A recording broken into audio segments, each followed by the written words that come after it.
एक ऐसा मॉडल जिसमें प्रत्येक परिवार को इंश्योरेंस कवर दिया गया है, जो कि कंट्री में कहीं नहीं है। भारत सरकार की जो स्कीम है आयुष्मान भारत की, वो भी खाली 40% लोगों को कवर करती है। आम लोगों को बातों में जानकारी होती नहीं है। जो सर्वे हुआ था, सोशल इकोनॉमिक सेंसस सर्वे हुआ था डॉक्टर मनमोहन सिंह के वक्त में, उसको काम लेके आयुष्मान भारत योजना लागू कर दी गई, जो करीब करीब 40% लोगों को कवर करती है। राजस्थान एकमात्र राज्य है जहाँ 100% लोगों को हमने कवरेज दी है। पूरे प्रदेश सब लोगों को कवरेज दी है। और अगर वो पैसे वाले हैं तो 850 रुपये जमा करा दीजिए, ये ऐसी योजना कहीं नहीं है। करीब 50 लाख जो है मरीज, उनको फायदा मिल चुका है। पूरा इलाज फ्री, मेडिसिन फ्री, जांचें free, MRI free, CT scan free, सब कुछ फ्री है। वहाँ सब कुछ फ्री है। लोगों को यकीन नहीं होता कि ऐसी भी योजना में है। मैं तो सोचता हूँ शायद दुनिया में कहीं नहीं होगी, शायद 2-4 मुल्कों में मुश्किल से होगी, क्योंकि ओबामा केयर शुरू हुआ था अमेरिका में, वो बंद करना पड़ा। तो मुझे कहते गर्व है कि राजस्थान में मॉडल जो है हेल्थ का, वो हर राज्य को अपनाने का आवश्यकता है, जिससे कि हर गरीब तक आप पहुँच सके। जिसको कहते हैं हम लोग आउट ऑफ पॉकेट एक्सपेंडिचर। कोई परिवार में कभी भी बीमार पड़ सकता है, तो जो उसका बजट खुद का है, तनख्वाह का है, वो प्लानिंग करता खर्च करने की, परिवार चलाने की। अचानक बीमारी आ गई, कोई छोटी बीमारी, बड़ी बीमारी आ गई, मान लो बुखार भी आ गया, एक्सीडेंट हो गया, भर्ती होना पड़ा, ऑपरेशन की नौबत आ गई, कोई ऑपरेशन की आ गई, एकमात्र राजस्थान राज्य में फ्री ऑपरेशन, फ्री मेडिसिन और फ्री उसकी जांच है। उसे अंदाज लगा लीजिए कि जिसको हम लोग क्यों कहते हैं राजस्थान हेल्थ मॉडल। जो हम लोग चाहेंगे मतलब इंडिया गठबंधन की जो सरकार बनेगी बिहार के अंदर, इसको हम लागू करना चाहेंगे। इसलिए मैं कुछ कई जगह जाके बात करता हूँ कि भारत सरकार को आगे आना चाहिए। वो 20 मिनट बात करते हैं। अभी आप देखा होगा, सालों पहले कह दिया 70 साल के ज़्यादा लोग, उम्र वाले लोग हैं, उनका इलाज हम फ्री करेंगे। आपको सर याद होगा, एक प्राइम मिनिस्टर ने भी और भारत सरकार ने अनाउंसमेंट किया। कोई मतलब नहीं है कि पूरी पब्लिक का हम फ्री इलाज कर रहे हैं, चाहे वो बुजुर्ग हो, चाहे नौजवान हो, चाहे छात्र। हमारा मॉडल ही पूरे देश में लागू होना चाहिए, पूरे देशवासियों के हित के अंदर वो मॉडल है। इसलिए मैंने कहा कि जो आउट ऑफ पॉकेट एक्सपेंडिचर है, पहले 85% होता था लोगों में, अब करीब 45% का आ गया था, और हमारे साथ फ्री हो गया पूरा। हमने राइट टू हेल्थ का एक्ट बना दिया। राजस्थान का एकमात्र राज्य देश के अंदर है, राइट टू हेल्थ एक्ट बना दिया। अब जनता को अधिकार मिल गया है मांगने का कि आपने कानून बनाया है, और हमारे कोई बीमारी हो गई, कुछ भी हो गया, तो सरकार फ्री इलाज करता है। बल्कि अगर एक्सीडेंट हो गया किसी का, बाहर का राज्य का है, राजस्थान में व्यक्ति है, पैसेंजर या टूरिस्ट, बीमार पड़ गया, वहाँ पर गंभीर बीमारी हो गई, एक्सीडेंट हो गया, उसका इलाज फ्री होगा। जब ठीक होने लग गया तब आगे वो शिफ्ट रह जाएगा। इस प्रकार से जो एक शुरुआत करी हम लोगों ने, जिसकी बहुत अच्छी पॉपुलरिटी हो रही है देश के अंदर, और जो लोग इसका नाम लिखा, चिरंजीव योजना लिखा, यूनिवर्सल इंश्योरेंस कवरेज मिला इसके अंदर। और मैं समझता हूँ कि उसमें भी है, अगर कोई आदमी बीमार है, आएगा अस्पताल में भर्ती होने के लिए, तो 5 दिन पहले से जो शुरुआत उसकी हुई है, उसका खर्चा मिलेगा। जब छुट्टी होगी अस्पताल से, उसके 15 दिन बाद तक का खर्चा मिलेगा। ये भी उसके अंदर प्रावधान हमने कर दिया है।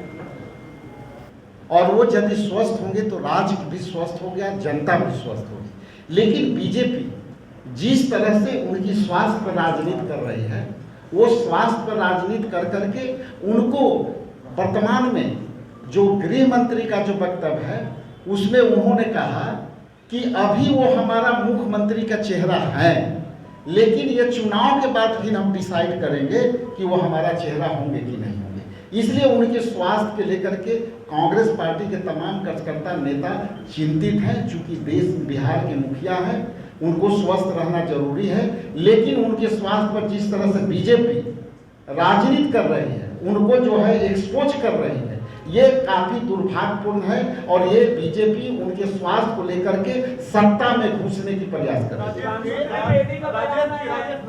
एक मिनट, मैं थोड़ा सा जोड़ना चाहता हूँ। सवाल ये था कि नीतीश कुमार जी की तबीयत ठीक नहीं है, वो बीमार है। सच है, नीतीश जी के स्वास्थ्य ठीक नहीं है, बीमार है।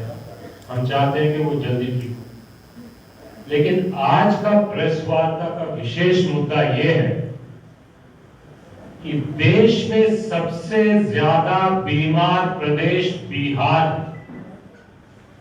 मुद्दा ये है, अशोक जी के रहते हुए वो ये बता रहे हैं कि इसी हिंदुस्तान में, इसी भारतवर्ष में राजस्थान ने स्वास्थ्य में टॉप का काम किया है, बेहतरीन काम किया है।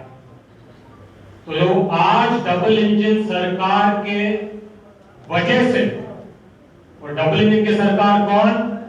मोदी जी, अमित शाह, नीतीश कुमार, इन तीनों की वजह से जो बिहार बीमार है, उस समस्या का समाधान अशोक जी बता रहे हैं।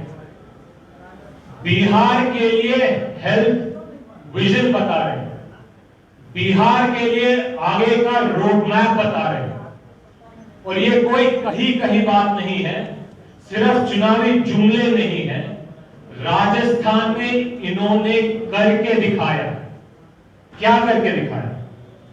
गरीब से गरीब इंसान को डॉक्टर के चेकअप से लेकर कोई भी टेस्ट हो, कोई भी जांच हो, एमआरआई हो, सीटी स्कैन हो, हॉस्पिटलाइजेशन हो, ऑपरेशन हो, मुफ्त करके दिखाया है।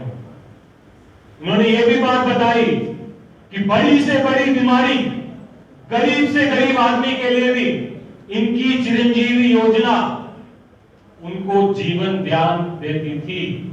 उदाहरण के लिए उन्होंने समझाया कि कैंसर जैसी बड़ी बीमारी में जहां कहीं कभी कभी 1-1 लाख का इंजेक्शन आता है, वो भी गरीब से गरीब आदमी को चिरंजीवी योजना के माध्यम से राजस्थान सरकार में अशोक गहलोत जी के मुख्यमंत्री रहते हुए प्राप्त हुआ।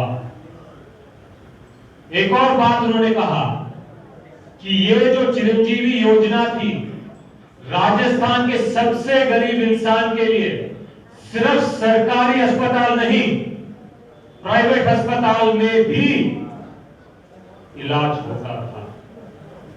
तो मुद्दा यह है कि डबल इंजन सरकार ने बिहार को बीमार कर दिया है। गहलोत जी ऐसा मॉडल इन्होंने राजस्थान में करके दिखाया है, जिसकी वजह से बिहार में स्वास्थ्य, बिहार की जनता की स्वास्थ्य पहले बेहतर होगी और उम्मीद है उसके आगे बेहतरीन होगी। धन्यवाद।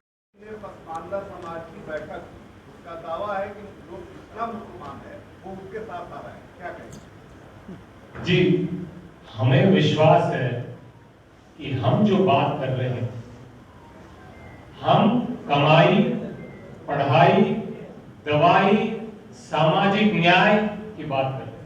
हमारे पास बिहार के बेहतर करके उसके आगे बेहतरीन कैसे करना है, एक विजन है, एक रोड मैप है, एक एजेंडा है। हम चुनौती दे रहे हैं कि अगर डबल इंजन सरकार ने बिहार को बीमार नहीं किया तो पहले रिपोर्ट कार्ड दिखाए। अगर आपको 10वीं कक्षा पास होनी पड़ती है, 11वीं में भर्ती लेनी पड़ती है, तो आपको 10वीं कक्षा का रिपोर्ट कार्ड दिखाना पड़ता है आपको किस सब्जेक्ट में कितने मार्क आए हैं बताना पड़ता है। और कांग्रेस बिहार में सीरिया कानून लागू करना चाहती है, सरिया कानून लागू करना चाहती है। सुधांशु त्रिवेदी से उनके बयान पे जवाब मांगना चाहिए। हम आपको बता रहे हैं कि डबल इंजन सरकार ने बिहार को, बिहार की जनता को अलग अलग पैमानों पे बीमार करके रखा है। उदाहरण के लिए बेरोजगारी हद से ज्यादा, महंगाई हद से ज्यादा, स्वास्थ्य व्यवस्था ठप, शिक्षा व्यवस्था हद से ज्यादा है। नीतीश कुमार का चेहरा अमित शाह खुद कह रहे हैं कि चुनाव तक तो ये मुख्यमंत्री रहेंगे, हम रखेंगे, उसके बाद तो हम देखेंगे। इसका मतलब क्या है? इसका मतलब यह है कि आज बिहार में नीतीश जी की स्वास्थ्य खराब है, लेकिन अमित शाह और मोदी जी सरकार दिल्ली से चला रहे हैं, बाबुओं के द्वारा चला रहे हैं, माफियाओं के द्वारा चला रहे हैं, गुंडा राज चल रहा है। आपने देखा कि जब हमारी सरकार चली, जो भर्तियां हुई, और ये आपको नोट करने की जरूरत है, अच्छा हुआ आपने ये बात पूछा। बिहार में इंडिया गठबंधन की सरकार रहते हुए 4 लाख के आसपास भर्तियां हुई, और बिना कोई पेपर लीक, बिना कोई धांधली, बिना कोई चूक, बिना कोई चाल, ये हमने करके दिखाया। अब हम चुनौती देते हैं कि आप कहते हैं गुजरात मॉडल, हम कहते हैं वो पेपर लीक मॉडल। हमारे को जो वक्त मिला उसमें हमने ऐसे काम करके दिखाए जो बिहार में ना पहले हुए, ना शायद अभी हो रहे। इसीलिए हमें मत दीजिए, हमें जिम्मेदारी दीजिए, हमें मौका दीजिए, हमें समय दीजिए, और अगर हमने गरीब बिहारियों के लिए बेहतर और बेहतरीन सरकार नहीं दिया तो हमसे रिपोर्ट कार्ड मांगिए। अभी आपको रिपोर्ट कार्ड उनसे मांगना चाहिए जिन्होंने पहले पिछले 10 साल में डबल इंजन चलाया, उससे पहले 20 साल सिंगल इंजन चलाया। धन्यवाद।